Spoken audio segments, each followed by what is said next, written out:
haven't been there for a while. And yeah, I went there a few weeks ago. That's right.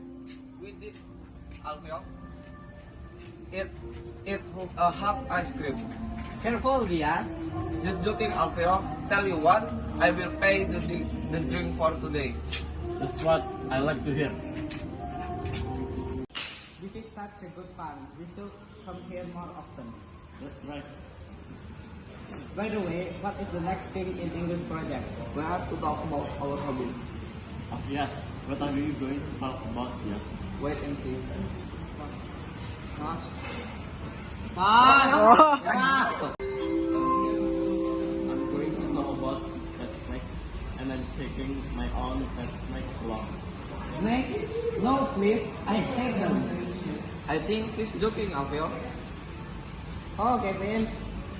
You are such a clown.